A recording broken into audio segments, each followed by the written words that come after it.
बाबू सिंह स्वाहा।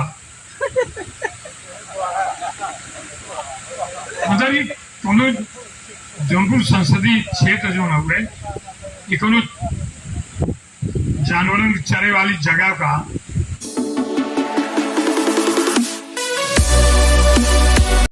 एक पत्रकार ने पूछा देखिए कि आपका उम्मीदवार कौन होगा, क्योंकि पहले श्रीमती कला धनंजय सिंह की पत्नी उम्मीदवार थी, बाद में उनकी उम्मीदवारी को जो भी रहा हो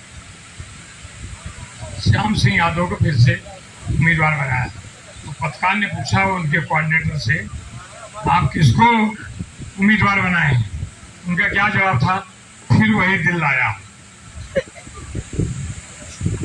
बताइए आप। अच्छा, तब ये नीली टोपी लाल टोपी दोनों इकट्ठे थे, आधा लाल था आधा नहीं था, संयुक्त उम्मीदवार थे। आज किस मुंह से जाओगे जनता के बीच में ये कहने के लिए कि हमको वोट दो? 5 साल आपको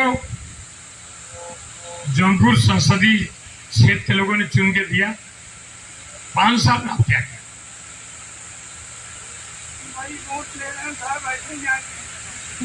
बाद में टेंडर खोली है, टेंडरिंग में जो ज्यादा पैसा भर दे उसका कंट्रैक्ट मिल चुनाव लड़े। IN के बाबू सिंह स्वाहा। मतलब ये कोनो जौनपुर संसदीय क्षेत्र जो हुए ये कोनो जानवरों की चरे वाली जगह का चारागाह होगा। 5 साल में कितना विकास हो सकता था, एक सांसद क्या कर सकता था? कुछ नहीं। हमारे मित्र हो, अच्छे ऑफिसर थे, लेकिन कहाँ गए विचारधारा? कौन लोग? हमारी तो इच्छा, मैंने विजय भाई को इसलिए कहा कि मुझे आप यहाँ आए, आप लोग कितना दिन चले तो लोगों का हम ये बताओ की कोशिश करी थे कि हमें वोट दिलवाना है। उनका एक डांट कम से कम कमल कोटिया दे दिया, सांसद बनाए दिया। 5 साल में, जैसे मैंने कहा कि 4 साल के बाद अगर जौनपुर के लोगों को, जौनपुर की आने वाली पीढ़ी को, बेरोजगारों को इसी जौनपुर जनपद में उनको उद्योग खोलने के बाद किसी को किसी अन्य शहर में नहीं जाना पड़ेगा, मिलकर करेंगे सब लोग।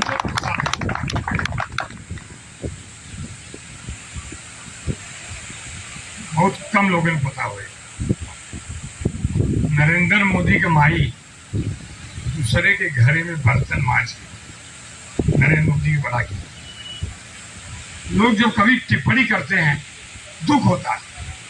उनके पिताजी रेलवे स्टेशन पे चाय बेचते, नरेंद्र मोदी पिताजी के साथ चाय बेची। आज जो हमारे प्रधानमंत्री हैं, विश्व के एक बड़े नेता हैं, उनको गरीबी मालूम है, उनको पीड़ा मालूम है। आप बताइए 2014 के पहले का बात, 2014 के बाद का बात, और 2017 का पहले का उत्तर प्रदेश और 2017 के बाद का उत्तर प्रदेश, अंतर है कि नहीं? इसके पहले गांव में कोई बिजली मिलती थी, हम भी लालटेन और डबरी का नीचे जलाई के पड़े, हमें मालूम हो। शौचालय का मिलत रहा, दिखाई पड़ता रहा। शहरों के अलावा क्या परिस्थिति होती थी, कौन सोच सकता था? कहावत है ना कि जागी पैर न फटी बेवाई, सो क्या जाने पीर बताए। आप बताइए, कभी कोई सोचा था कि लकड़ी जलाइए, कैसे कैसे शाम के लोग खाना बनाने थे, लकड़ी इकट्ठा करते हैं, पेड़ भी नहीं लगे। आज उज्ज्वला गैस योजना के अंतर्गत घर में गैस है, वृद्धा विधवा को पेंशन मिलने का काम है। और तो प्रधानमंत्री जी ने कहा कि जब तक हमारा देश स्वावलंबी नहीं होगा, मेरे ऊपर जिसको जितनी टिप्पणियां करना हो करे, मैं मुफ्त राशन देता रहूंगा। ये प्रधानमंत्री जी ने कहा।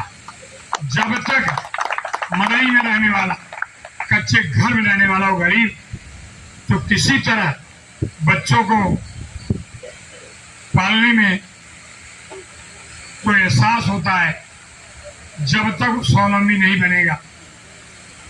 और उन्होंने एक बड़ी बात कही कि 2024 के बाद हर घर में चाहे वो बेटी हो चाहे बेटा हो, एक नौकरी सरकार देगी।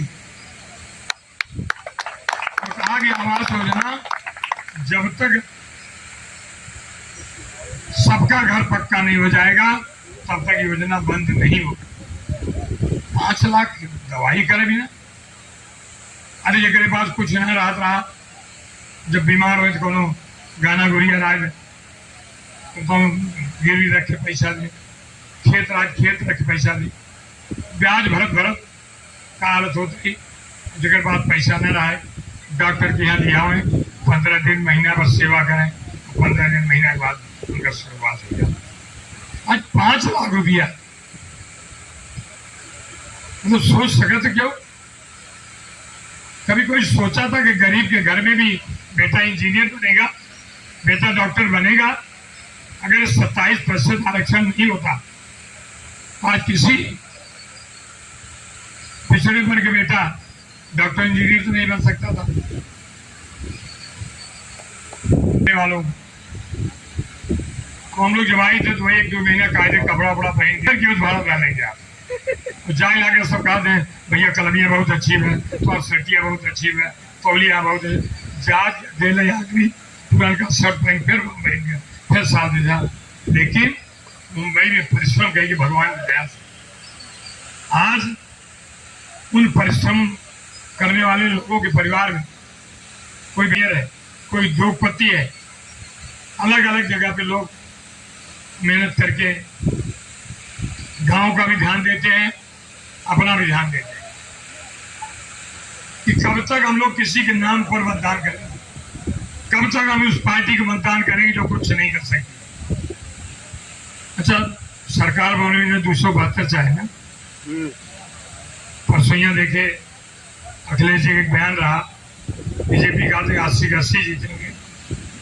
उन्होंने एक सीट की मेहरबानी की भारतीय जनता पार्टी को, लगता है कि प्रधानमंत्री के ऊपर उन्होंने मेहरबानी की और कहा कि 79 सीट हम जीते, यानी खाली प्रधानमंत्री की मदद सब लोग करना चाहते हैं। कोई सट के मदद कर रहा है, कोई हट के मदद। 272 तो जाए सरकार बनोगी ना,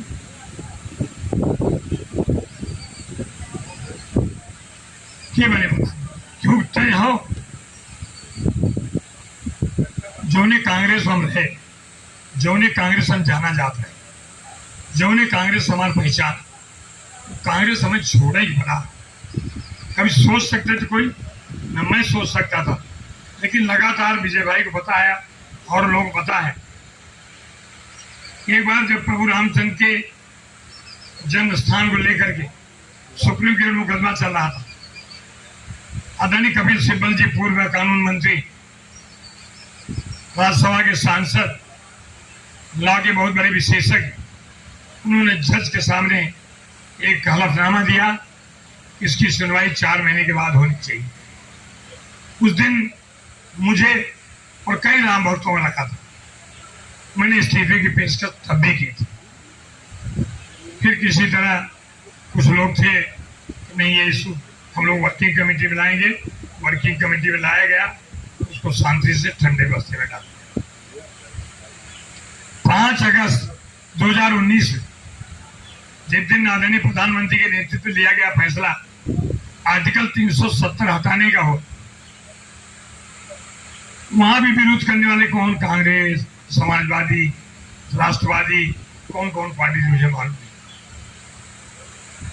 मुझे लगता है कि भारतीय जनता पार्टी के सरकार आने के बाद बहुत सारे फैसले, उसमें सबसे बड़ा फैसला था आर्टिकल 370 हटाए जाने।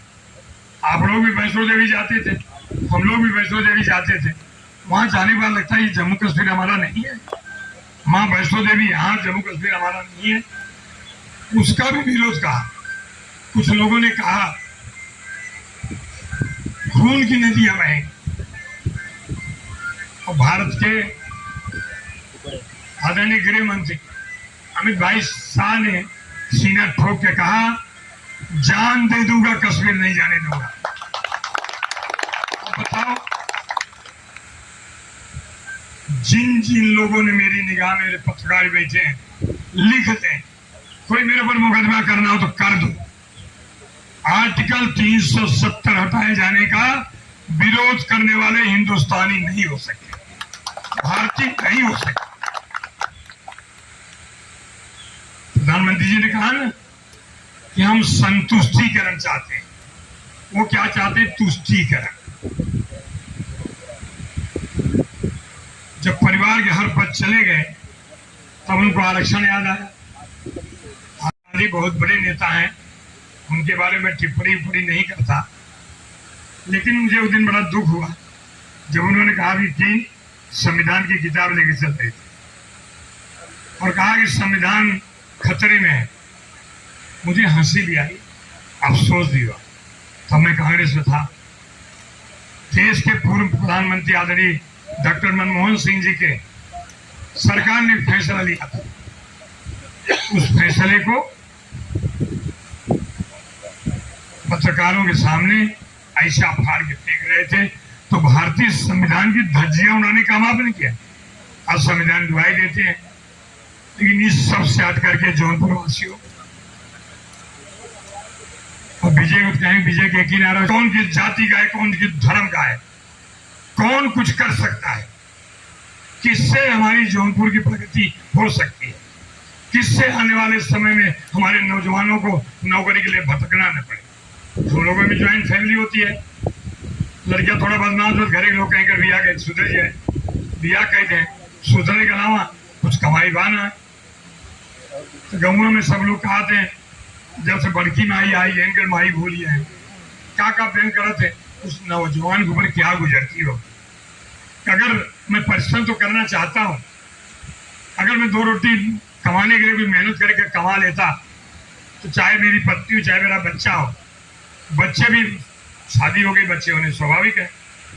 उन परिस्थितियों में एक बार तय कर लो, भाई बगल में प्रयागराज है, वो मुंबई हो गए, लखनऊ के तो नहीं होंगे, वाराणसी के भी कम हो गए, अयोध्या धाम ऐसा मिल गया है।